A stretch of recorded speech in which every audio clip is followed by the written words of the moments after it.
Hello everyone, welcome back to जी10 classes.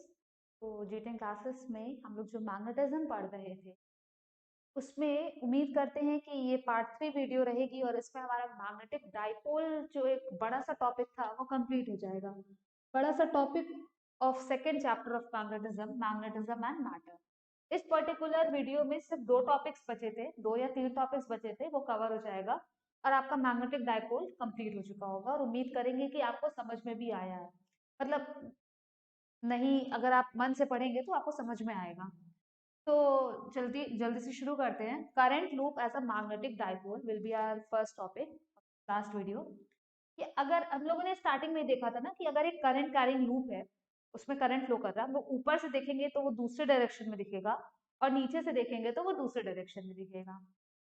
जाहिर ये भी देखे थे कि ये करंट कैरिंग लूप है अगर, तो उसके सेंटर पे हम लोगों ने मैग्नेटिक फील्ड निकाला था राइट हैंड रूल से, कि सेंटर पे हम लोग अपना हाथ रख रहे थे और उंगलियों को करंट के डायरेक्शन में जब कर्ल कर रहे थे तो जो थंब था वो हमको मैग्नेटिक फील्ड का डायरेक्शन दे रहा था सेंटर पे। अगर हम सेंटर के अलावा कहीं और देखेंगे तो हर एक छोटे से छोटे करंट कैरिंग एलिमेंट की वजह से सर्कुलर मैग्नेटिक फील्ड्स होंगी। फाइन।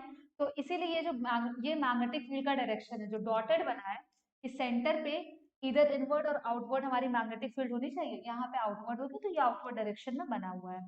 आउटवर्ड नहीं बना सकते, 3D है। और हर एक करंट कैरिंग एलिमेंट की वजह से सर्कुलर मैग्नेटिक फील्ड होगी।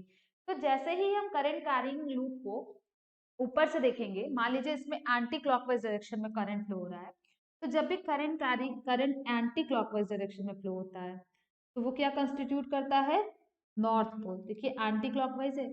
और अगर हम इसको ऑपोजिट साइड से देखेंगे तो वहां पे जो करंट होगा वो हमारा क्लॉकवाइज दिखेगा। और जैसे ही वो क्लॉकवाइज दिखेगा, मतलब अगर एक लूप ऐसे है, हम लोग इधर से देखेंगे तो कुछ दिखेगा, इधर से देखेंगे कुछ दिखेगा, तो दैट मीन्स कि एक तरफ से नॉर्थ पोल बनेगा और दूसरी तरफ से साउथ पोल बनेगा।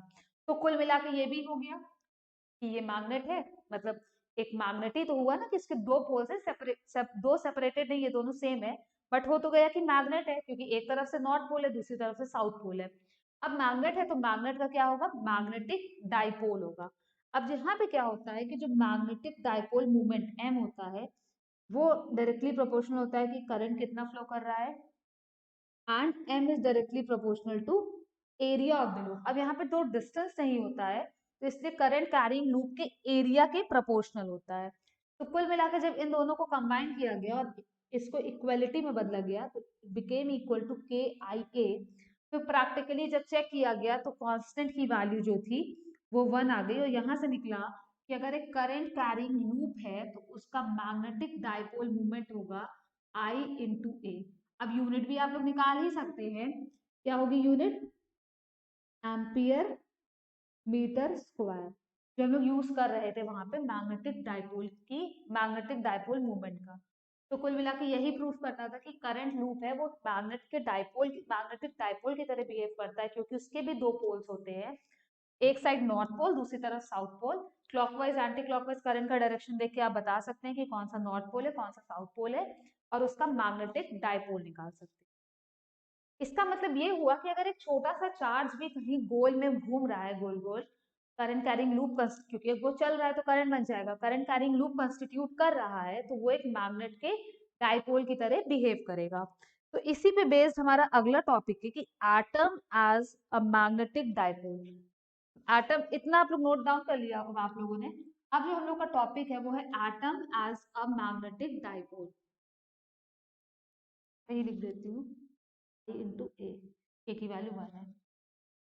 Atom as a magnetic dipole, क्यों? क्योंकि एटम में भी तो यही हुआ कि एक इलेक्ट्रॉन है वो रिवॉल्व कर रहा है। जाहिर सी बात है कि मान लीजिए एक न्यूक्लियस था, एक ये ऑर्बिट है हमारी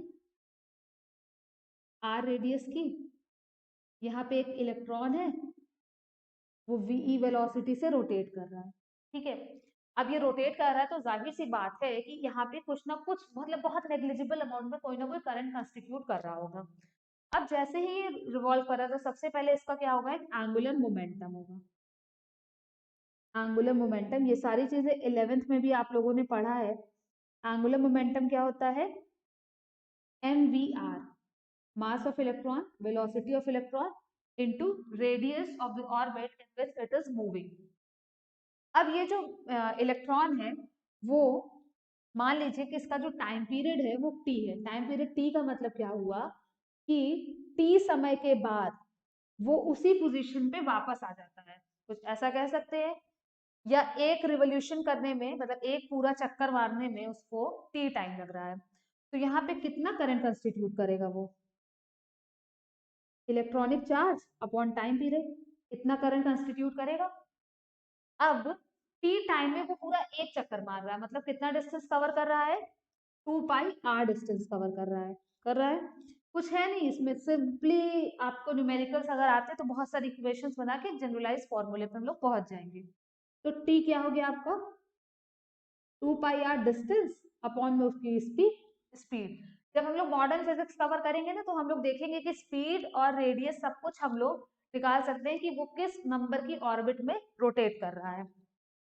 यहाँ से अगर हम इक्वेशन नंबर 3 में से इक्वेशन नंबर 2 में वैल्यू को सब्सटीट्यूट करें तो हम लोगों को क्या मिलेगा? I is equals to EV upon 2 pi R मिलेगा, इक्वेशन नंबर 4। ये हो गया आपका करंट। देखिए हमारा काम क्या था कि हमें निकालना है मैग्नेटिक मूवमेंट जो कि होता है करंट इनटू एरिया। अब हमको करंट मिल चुका है तो हम लोग मैग्नेटिक मूवमेंट क्या लिख सकते हैं? Current into area. करंट क्या है आपका?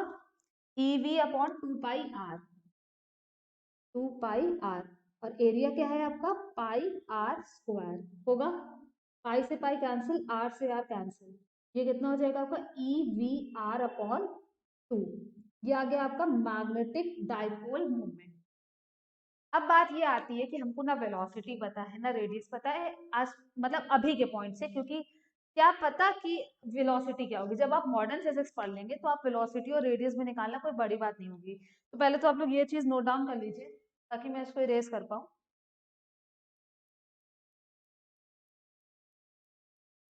अब ये जो आया है हमारा इक्वेशन नंबर मान लीजिए 5, magnetic movement, magnetic dipole movement, equation number 5 और इक्वेशन नंबर 1 में कुछ अगर हम लोग इधर उधर करें तो हम लोग कुछ कंक्लूजन पे पहुंच सकते हैं।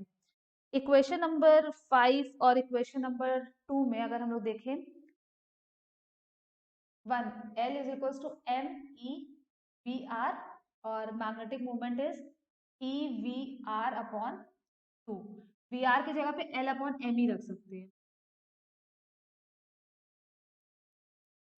ये आएगा मैग्नेटिक डाइपोल मूवमेंट। अब यहाँ पे क्या है ना कि अगर आपको एंगुलर मोमेंटम पता है तो इलेक्ट्रॉनिक चार्ज और मास ऑफ इलेक्ट्रॉन तो सबको ही पता होता है, तो यहाँ से ये आपका निकल जाएगा magnetic dipole movement in terms of angular momentum of the electron revolving in an atom of radius are.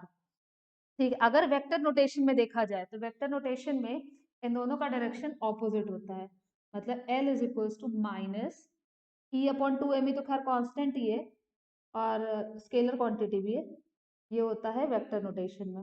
Fine, इतना करने के बाद अब हम लोगों ने एक बोर्स एटॉमिक मॉडल में देखा था कि एंगुलर मोमेंटम जो होता है वो कंजर्व्ड होता है। दैट मीन्स हम लोगों ने देखा था angular momentum is always equals to integral multiple of h upon 2 pi, जहाँ पे n क्या होता है? हमारा principal quantum number. Principal quantum number क्या कि अगर हमारा जो भी इलेक्ट्रॉन है वो पहली ऑर्बिट में रिवॉल्व कर रहा है तो n1 हो गया, दूसरे में कर रहा है तो n2 हो गया, 3 4 5 ऐसे एंड सो ऑन चलता चला जाता है।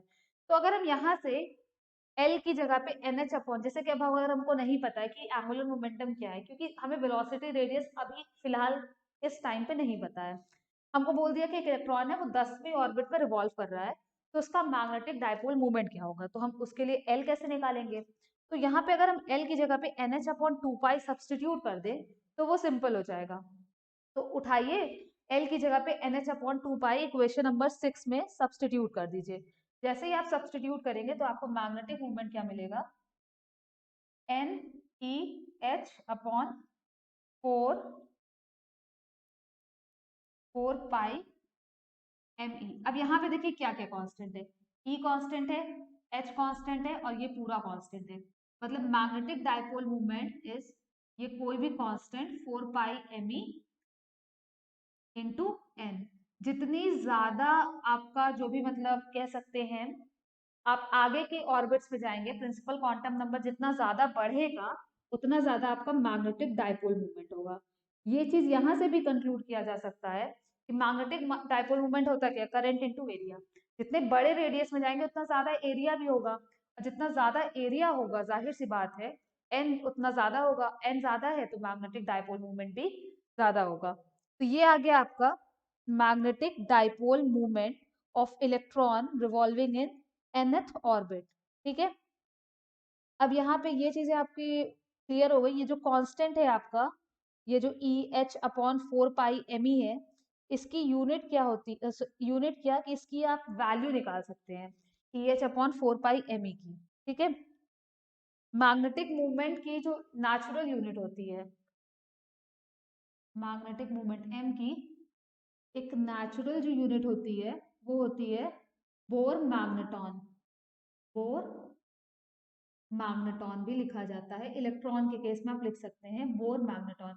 नेचुरल यूनिट क्यों, क्योंकि हम नहीं करंट दे रहे, हर एक चीज आटम से बनी हुई है, इलेक्ट्रॉन अपने आप रिवॉल्व कर रहा है, हमारा कुछ हमने कुछ नहीं बनाया, everything is occurring naturally, that is इसी वजह से नेचुरल यूनिट बोला गया इसकी होती है बोर मैग्नेटॉन। ठीक है, फिर एक लास्ट टॉपिक ये है कि बार मैग्नेट जो है वो हमारा एक टॉपिक क्या है, पॉइंट है कि बार मैग्नेट हमारा क्या है, इसकी तरह भी काम कर सकता है, सोलेनॉइड की वजह तरह भी काम कर सकता है। मतलब bar magnet is equivalent to solenoid. ये कहीं अगर आपसे पूछा जाए कि क्या बार मैग्नेट सोलेनॉइड के इक्विवेलेंट होता है, तो हाँ होता है, क्योंकि सोलेनॉइड में भी क्या होता था कि उसकी चारों तरफ इलेक्ट्रिक फील्ड होती थी और उसके अंदर से भी इलेक्ट्रिक फील्ड जाती थी, जो हम लोगों सॉरी मैग्नेटिक फील्ड जाती थी, जो हम लोगों ने निकाला था। क्या निकाला था, म्यू नॉट एन आई, याद है? एक सोलेनॉइड लिया था कोर के ऊपर, हम लोगों ने वायर को रैप किया था, आई करंट फ्लो कर रहा था, यहाँ पे number of turns per unit length N था, करंट आई इसके अंदर फ्लो कर रहा था, तो मैग्नेटिक फील्ड निकाल रहे थे म्यू नॉट एन आई। तो इसी तरह से अगर आपके पास एक बार मैग्नेट है, मतलब अगर सोलेनॉइड देखा जाए, एक तरफ नॉर्थ पोल बन जाता है और एक तरफ साउथ पोल बन जाता है। तो ये चीज तो हमारे पास पहले से बार मैग्नेट में है कि एक नॉर्थ पोल एक साउथ पोल है, करंट नहीं फ्लो कर रहा है, बट उसकी वजह से भी मैग्नेटिक फील्ड होती है, किसके इक्विवेलेंट, म्यू नॉट एन आई के इक्विवेलेंट ही होती है। तो दैट मीन्स कि बार मैग्नेट जो है इट बिहेव्स एज सोलेनॉइड, और solenoid behaves as bar magnet. Solenoid में क्या हमें करंट देना पड़ता है मैग्नेटिक फील्ड के लिए, बार मैग्नेट में खुद ब खुद मैग्नेटिक फील्ड होती है उसके चारों तरफ। उम्मीद करते हैं कि ये जो दो टॉपिक था, एक करंट लूप, मतलब ये जो फॉर्मूला है आपका ये काफी इंपॉर्टेंट है, एक ये और एक ये जो हम लोगों ने अभी पढ़ा, ये दो फॉर्मूले इंपॉर्टेंट है। बाकी ये वाला जो टॉपिक है कि एटम एक मैग्नेटिक डाइपोल की तरह कैसे बिहेव करता है, ये पूरा प्रूफ एग्जाम में आ सकता है। ठीक है, तो यहाँ पे हमारा मैग्नेटिक डाइपोल खत्म हुआ, ये चैप्टर नहीं खत्म हुआ है, इस चैप्टर में अभी काफी कुछ बचा हुआ है, अर्थ मैग्नेटिज्म बचा हुआ है, ये मैटर वाला पार्ट तो अभी पूरा का पूरा ही बचा हुआ है। तो जल्दी मिलते हैं हम लोग अगली वीडियो में। आपने एंड तक देखा तो मतलब है कि कुछ ना कुछ समझ में आया होगा। अगर समझ में आ रहा है तो आप लोग लाइक बटन को हिट करिएगा, क्वेश्चंस कंप्लीट करिएगा। बहुत जल्द हम लोग की अगली वीडियो आपके लिए अपलोड की जाएगी। Thanks for watching the video, enjoy your day.